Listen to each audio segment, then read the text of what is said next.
So, ayun na nga. Di ko inaasahan na mga anak na pala siya. Tanghali pa akong gumising. Sayang, ang dami niya sanang anak kaso wala ng ulo. Sayang talaga.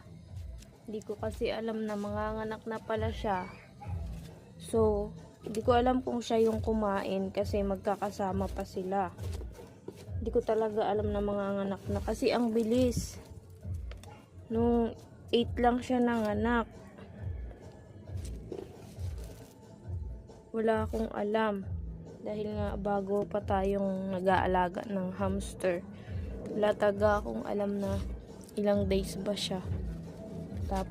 Dahil hindi ko talaga alam. Kawawa. So, ayun guys. So, sayang. Pugot yung ulo niya. Ayan o. Wala na siyang ulo. Parang dalawa yung wala ng ulo. 4 lang yung nakikita kong buhay pa.